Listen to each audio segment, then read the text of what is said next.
पिछले एपिसोड में आपने देखा ऐश और पॉल के बीच एक पोकेमॉन बैटल हुई और अब वो दोनों ही ट्रेनर्स रेडी हैं ब्रासियस से बैटल करने के लिए। एपिसोड की शुरुआत होती है और हमें दिखाया जाता है कि ब्रॉक और ऐश अर्थसोना सिटी यानी ब्रासियस के जिम जा रहे हैं अपना दूसरा जिम बैच जीतने के लिए। वो दोनों जिम पहुंचते हैं और जिम पहुंचकर वो अंदर की तरफ जाते हैं। अंदर जाकर उन्हें ब्रासियस से मुलाकात होती है। ब्रॉक और ऐश और ब्रासियस एक दूसरे को देखकर बहुत ज़्यादा खुश होते हैं।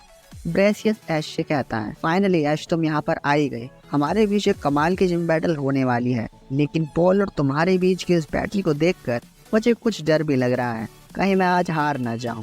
ऐश कहता है, तैयार हो जाओ ब्रासियस, आज ये जिम बैच हम लेकर ही जाएंगे। जिम बैटल की शुरुआत होती है। दोनों ट्रेनर्स 3-3 पोकेमोन का इस्तेमाल करने वाले होते हैं। पॉल और ऐश के बीच में जो लड़ाई हुई थी, जिसमें स्टेरप्टर काफी ज्यादा जख्मी हो चुका था, जिस वजह से ऐश स्टेरप्टर को इस पोकेमोन बैटल में इस्तेमाल नहीं कर सकता था। ब्रासियस और ऐश दोनों अपने एक पोकेमोन को चुनते हैं। दोनों ही ट्रेनर्स अपने पोकेमोन को बैटल फील्ड पर भेजते हैं। दोनों पोकेबॉल से पोकेमोन्स बाहर आते हैं। पता चलता है ब्रासियस ने ब्रलूम को चुना था, वहीं पर ऐश कैचम ने क्रोकोडाइल को चुना है। ऐश और ब्रासियस दोनों अपने पोकेमोन्स को अटैक के लिए कहते हैं। क्रोकोडाइल क्रंच इस्तेमाल करता है और आगे की तरफ बढ़ता हुआ आता है, वहीं पर ब्रलूम ब्रेक का इस्तेमाल करता है। दोनों ही अटैक्स एक दूसरे पोकेमोन को लगते हैं, कुछ डैमेज भी करते हैं। ब्रासियस बरलूम से कहता है कि काउंटर अटैक का इस्तेमाल करो। बरलूम काउंटर अटैक इस्तेमाल करता ही है, तभी क्रोकोडाइल डिग अटैक इस्तेमाल कर देता है। डिग की वजह से वो काउंटर अटैक से बच जाता है। बरलूम अब ये सोच में पड़ जाता है कि आखिरकार क्रोकोडाइल कहाँ से निकल कर आने वाला है। बरलूम जो करना था, लेकिन फिर भी क्रोकोडाइल की फुर्ती की वजह से बरलूम को काफी ज्यादा डैमेज हो जाता है। बरलूम उठता है और लीच सीड अटैक का इस्तेमाल कर देता है। लीच सीड अटैक क्रोकोडाइल को जकड़ लेता है। तभी ऐश कहता है क्रोकोडाइल से, सैंड टूम का इस्तेमाल करो। सैंड टूम अटैक की वजह से बरलूम को धीरे धीरे थोड़ा डैमेज जा रहा था। लीच सीड की वजह से बरलूम का फायदा हो रहा था। क्रोकोडाइल हिम्मत करता है और भागते हुए सीधा ड्रैगन क्लो का इस्तेमाल कर देता है बरलूम के ऊपर। एक बहुत ही ज्यादा डैमेज होता है, बरलूम दूर जाकर गिरता है। तभी ऐश कहता है, क्रोकोडाइल एक ताकतवर ड्रैगन क्लो का इस्तेमाल करो और पूरी ताकत लगा देना। वहीं पर ब्रासियस भी कहता है बरलूम से पूरी ताकत लगा देना अपने डायनेमिक पंच में। दोनों ही पोकेमोन्स तेजी से एक दूसरे की तरफ बढ़ते हैं। दोनों ही पोकेमोन्स अपने अपने अटैक करते हैं। ड्रैगन क्लो और डायनेमिक पंच दोनों एक दूसरे पोकेमोन्स को लगते हैं, लेकिन तभी हम देखने को मिलता है कि ड्रैगन क्लो ने ज्यादा डैमेज नहीं दिया है। बरलूम अपनी जगह पर खड़ा हुआ है, लेकिन डायनेमिक पंच ने क्रोकोडाइल को उसकी नानी याद दिला दी है। बरलूम ये फाइट जीत जाता है। क्रोकोडाइल को वापस आना होता है अपने पोकेबॉल के अंदर। ब्रासियस ये सब देखकर बहुत ही ज्यादा स्माइल करने लगता है। ऐश कहता है, ब्रासियस तुम ज्यादा खुश मत हो, अभी हमने हार नहीं मानी। पिकाचू मैं तुम्हें चुनता हूँ, जाओ। बरलूम वर्सेस पिकाचू की लड़ाई स्टार्ट हो जाती है। बरलूम इस्तेमाल करता है ब्रेक, वहीं पर पिकाचू इस्तेमाल करता है क्विक अटैक का। अटैक बहुत ही ज्यादा तेज होता है, वो ब्रेक से बच जाता है और क्विक अटैक सीधा बरलूम को लगता है और डैमेज भी देता है। बरलूम पूरी कोशिश करता है कि पिकाचू को कोई ना कोई अटैक लग जाए, लेकिन पिकाचू की फुर्ती बहुत ज्यादा थी, वो हर अटैक को चकमा दे रहा था। पिकाचू क्विक अटैक इस्तेमाल करता है। क्विक अटैक बरलूम को लग भी जाता है, लेकिन इस बारी बरलूम तैयार था। वो अटैक खाने के बाद अपने पूरी ताकत से एक डायनेमिक पंच का इस्तेमाल करता है। पिकाचू को बहुत ज्यादा तेज वो अटैक लगता है और पिकाचू दूर जाकर गिरता है। ऐश कहता है, पिकाचू हार मत मानो, खड़े हो जाओ। पिकाचू खड़ा हो जाता है और तैयार था पोकेमॉन बैटल के लिए।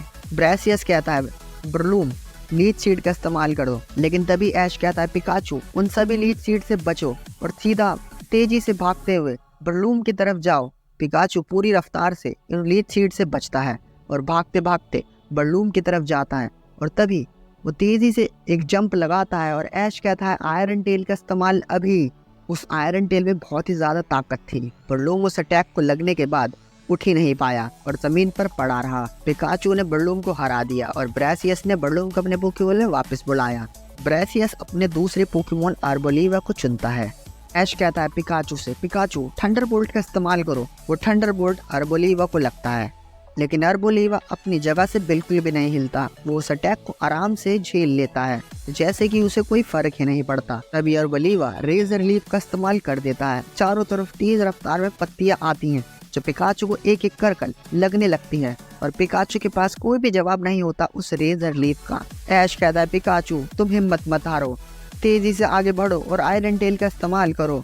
पिकाचू तेजी से आगे बढ़ता है और आयरन टेल का इस्तेमाल करने के लिए उछलता है, और जैसे ही आयरन टेल का इस्तेमाल करता है अर्बोलीवा एनर्जी बॉल का इस्तेमाल करती है। उस एनर्जी बॉल की वजह से पिकाचू का आयरन टेल बेकार हो जाता है। पिकाचू को बहुत ज़्यादा डैमेज जाता है उस एनर्जी बॉल की वजह से। पिकाचू उठकर खड़ा ही होता है, लेकिन तभी ब्रेसियस कहता है अर्बोलीवा जाओ पेटल ब्लेजर्ड का इस्तेमाल करो, बहुत ज़्यादा देर हो चुकी है इस लड़ाई में। ऐश और पिकाचू इतने में कुछ सोच पाते तभी पेटल ब्लेजर्ड अटैक सीधा आता है और पिकाचू को लग जाता है। पिकाचू की भी सिट्टी पिट्टी गुल हो जाती है। ऐश कहता है पिकाचू तुमने बहुत अच्छा काम किया, अब तुम्हें आराम करना होगा। ब्रेसियस कहता है ऐश तुम्हारे पोकेमोन्स में बहुत ज़्यादा ताकत है, लेकिन आज तुम मुझे हरा पाओ इसकी गारंटी तो मैं नहीं दे सकता। ऐश कहता है ये बैटल अभी ख़त्म नहीं हुई है, चारिज़ार्ड को आना अभी बाकी है। ऐश अपने आखिरी पोकेमोन चारिज़ार्ड को चुनता है। चारिज़ार्ड का प्रेजेंस ग्राउंड में साफ समझ आने लगता है। चारिज़ार्ड ग्राउंड में आता है और वो सच में बहुत ही ज़्यादा ताकतवर और खतरनाक लग रहा था। यहाँ पर मुश्किलें बढ़ने वाली थी ब्रेसियस के लिए। ब्रेसियस कहता है अर्बोलीवा पेटल ब्लेजर्ड का इस्तेमाल करो। वहीं पर चारिज़ार्ड इस्तेमाल करता है एयर स्लैश का। एयर स्लैश और पेटल ब्लेजर्ड दोनों अटैक्स एक दूसरे को टकराते हैं और धमाका होने लगता है ग्राउंड में। तभी ऐश कहता है चारिज़ार्ड से यही मौका है, स्टील विंग का इस्तेमाल करो। चारिज़ार्ड पूरी ताकत से स्टील विंग का इस्तेमाल करता है। अर्बोलीवा को बहुत ज्यादा डैमेज जाता है। ब्रेसियस कहता है अर्बोलीवा रेजर लीफ का इस्तेमाल करो, ताकत लगा दो अपनी पूरी। चारिज़ार्ड उन सभी रेजर लीफ से बचता रहता है और तभी ऐश कहता है चारिज़ार्ड एक ताकतवर फ्लेम थ्रोवर अभी। चारिज़ार्ड अपने फ्लेम थ्रोवर का इस्तेमाल करता है, सारी रेजर लीव्स को जला देता है, साथ में अर्बोलीवा को जाकर वो डैमेज देता है। अर्बोलीवा जलकर भुन जाता है। चारिज़ार्ड जीत जाता है अर्बोलीवा से। अर्बोलीवा को वापस आना होता है ब्रेसियस के पास। अब ब्रेसियस के पास भी आखिरी पोकेमोन बचा था। ये पोकेमोन बैटल लास्ट पोकेमोन्स के बीच थी। ब्रेसियस चुनता है तसरीना को और ग्राउंड में बुलाता है। ऐश कहता है चारिज़ार्ड फ्लेम थ्रोवर अभी। फ्लेम थ्रोवर का अटैक इस्तेमाल करता है चारिज़ार्ड, लेकिन ब्रेसियस कहता है रैपिड स्पिन का इस्तेमाल कर तसरीना। तसरीना रैपिड स्पिन का इस्तेमाल करती है, तेजी से घूमकर सारे फ्लेम थ्रोवर्स को रोक लेती है। ऐश कहता है चारिज़ार्ड हिम्मत मत हारो, जाओ सीधा स्टील विंग का इस्तेमाल करो अभी। चारिज़ार्ड स्टील विंग का इस्तेमाल करता है, तेजी से तसरीना की तरफ बढ़ता है, लेकिन तभी तसरीना स्टॉम्प अटैक का इस्तेमाल कर लेती है और वो जंप लगाकर चारिज़ार्ड से बच जाती है। चारिज़ार्ड को बहुत ज़्यादा गुस्सा आने लगता है क्योंकि उसके सारे अटैक्स मिस हो रहे थे। टीना मैजिकल लीफ का इस्तेमाल कर देती है। चारिज़ार्ड को वो मैजिकल लीव्स लगती हैं, लेकिन चारिज़ार्ड तभी ड्रैगन क्लो का इस्तेमाल करता है और तसरीना को एक जोरदार ड्रैगन क्लो लगाता है। तसरीना दूर जाकर गिरती है। ऐश कहता है चारिज़ार्ड अब बहुत ज्यादा देर हो चुकी है, हमें मैच अभी खत्म करना होगा। चारिज़ार्ड अपनी पूरी ताकत लगा देना, ब्लास्ट बर्न अटैक अभी। ब्रेसियस कहता है तसरीना हार मत मानना, एरोमेटिक मिस्ट का इस्तेमाल करो अभी। दोनों ही पोकेमोन्स अपने ताकतवर अटैक के साथ तैयार थे। दोनों ही पोकेमोन्स अटैक करते हैं। एरोमेटिक मिस्ट और ब्लास्ट बर्न दोनों ही एक दूसरे अटैक्स को लगते हैं, लेकिन चारिज़ार्ड का ब्लास्ट बर्न अटैक इतना ज़्यादा ताकतवर होता है कि तसरीना उस अटैक्स को झेल ही नहीं पाती। उस अटैक से सीधा ज़मीन पर गिर जाती है और इस पोकेमोन बैटल को जीतता है चारिज़ार्ड। ऐश, पिकाचू, चारिज़ार्ड, ब्रॉक, बाकी सभी लोग बहुत ज़्यादा खुश होते हैं कि ऐश ने जिम बैटल जीत ली। वहीं पर ब्रेसियस अपने तसरीना को वापस बुलाता है और कहता है कि तुमने बहुत अच्छा काम किया, अब तुम्हें आराम कर लेना चाहिए। अगले सीन में हमें दिखाया जाता है कि ऐश और ब्रेसियस दोनों आपस में बात कर रहे हैं, जहाँ पर ब्रेसियस कहता है कि ऐश तुम एक बहुत ज़्यादा स्ट्रॉन्ग ट्रेनर हो, तुम्हारे बारे में जितना लोग कहते हैं तुम मुझसे कहीं ज़्यादा ताकतवर ट्रेनर हो। मुझे खुशी है कि आज मैं एक वर्ल्ड चैंपियन से लड़ा और ये बैटल सच में बहुत ही ज़्यादा कमाल की थी। ये लो तुम्हारा जिम बैच, ये सबूत है कि तुमने ब्रेसियस को जिम बैटल हरा दी। अगले सीन में हमें दिखाया जाता है कि ऐश और ब्रॉक ब्रेसियस से अलविदा लेते हैं और वो अपने अगले रास्ते की तरफ जा रहे हैं और यहाँ पर एपिसोड ख़त्म हो जाता है। ऐश और ब्रॉक के सफ़र में आखिर कौन सी चुनौतियाँ आएंगी, ये सब जानने के लिए अगला एपिसोड ज़रूर से देखें। और हाँ, चैनल पे नहीं तो सब्सक्राइब कर देना और एपिसोड पसंद आए तो लाइक कर देना।